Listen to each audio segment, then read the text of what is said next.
And parents of America, chill out. Doctors say the best prescription for a well-rounded kid is good old-fashioned playtime. This is the CBS Evening News with Katie Couric.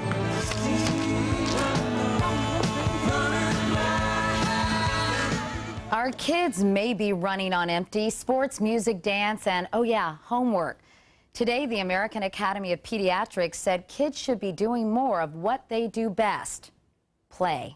Children now are engaged in a lot of enrichment activities, extracurricular activities, sports activities. We think that's great. We just want balance. Dr. Kenneth Ginsburg is a pediatrician and co-author of the 32-page report, which says free and unstructured play is essential for the physical, social, and emotional well-being of children. We have to understand that play, or even in school, for example, recess, allows kids to reboot. And as they reboot, they're going to absorb all of the rest of life's lessons more effectively. Dr. Ginsburg also says all work and no play could not only make Jack dull, it could make him depressed. We're taking care of a lot of kids who are showing the manifestations of stress, the belly aches, the fatigue, they're not sleeping well enough. By the time they get to college, there seem to be increasing levels of anxiety and depression. But many parents fear slowing the pace means not keeping up with the Joneses or the Joneses' kids. So what do you guys want to do today? That hasn't kept the Brown family from Fort Worth, Texas, from keeping 2 days a week free, just for fun. My son looked at me and said, "Mom, I just want some me time." And I said, okay. It was too much. And the parents we spoke with knew all too well about the perils of overscheduling. So I'm just curious, do you get the sense that kids today are overscheduled? Absolutely. And we actually had to make a conscious decision to unschedule them and to make more family time, because we realized we were raising kids we didn't even see. My wife and I both teach, so we try to really under-program as opposed to over-program. Really? Why? Just so kids have a chance to grow up and be kids. So if you're in a quandary about how much is too much, you may want to go directly to the source. Would you rather be going to the farm or just hanging at home? Hanging at home.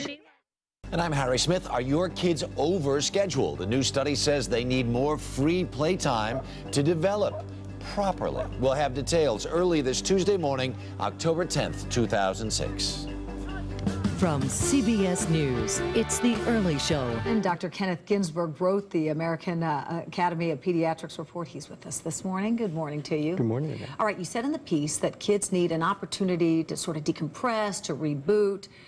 Does it matter what they're doing in that time? Well, we want them to be doing the kind of things that are going to be fostering their creativity and fostering their imagination. We also want them sometimes to be doing nothing. But does that mean watching TV, playing video games? What are you saying exactly? Yeah, so we don't like passive entertainment as much as the kind of active stuff that fosters creativity. We know that watching TV too much, video games, actually has harmful effects for children. But we know that reading is utterly magnificent for children. What's happening to us as parents that we feel like we have to schedule every single minute of our kids' lives? There's no villains here. Parents want to do the best thing for their kids, and they're receiving messages from all over the place that says in order to be a good parent, you have to buy the best enrichment tools and engage in this activity, and then drive them to this activity, and then take them to that activity, and then transport them to another one. What's the bottom line? What is it that kids need? Kids need love. Yeah. Kids need caring. Kids need guiding. Kids love just spending time with us. Yeah. How much time is enough? Free time. Is that different for every child? That is different for every child. I certainly want to make sure that every kid has time to decompress, to go into their imaginative world, to have their fantasy play. But I couldn't say for any given child what is enough. We know these activities, we're not, the Academy, the American Academy of Pediatrics, we're not against these activities. We're not saying it's bad to play soccer and it's bad to have art class. We think it's terrific. We're looking for balance. We're looking for time for self-reflection. Absolutely. So our kids are no longer our projects. That's right. Dr. Kenneth Ginsburg, thank you so much. Appreciate it. From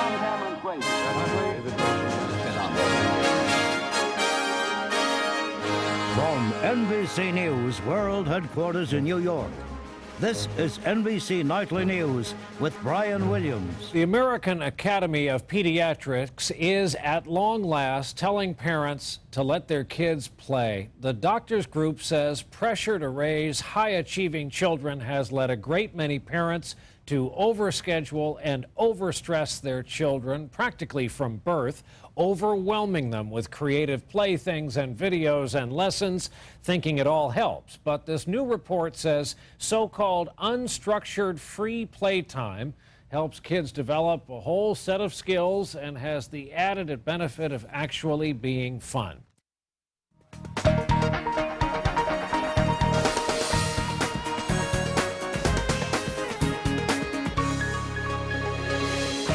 Put down the books and pick up a pail and shovel. The American Academy of Pediatrics is calling on parents and schools to ease up on children and allow them more time to play. The AAP says loss of free time is leading to more stress, anxiety, and depression for some children. Judy Fortin, CNN. Well, the American Academy of Pediatrics is taking a stand in defense of play. Why? Because we do feel like it's being eroded in different directions. We're all for diminishing disparities in education, for teaching kids reading and math, but you can't take away recess. You can't take away social sciences and the creative arts. What kind of a generation is going to lead us into the future? But it's more than that. Recess and gym, these are things that reboot you. You literally, we know from cognitive psychology, we know that as you learn something, it's hard to go from one academic subject to another, unless you have something totally different in between sometimes. So gym and recess, those are reboots that allow you to learn more. If we see these things as times when nothing happens, they're going to fall by the wayside and we're going to be making a big mistake. So you mentioned, of course, the B word, balance. What's your advice to parents as to how to strike that balance, how to let them feel free and creative and play, but at the same time encourage those opportunities where they can learn?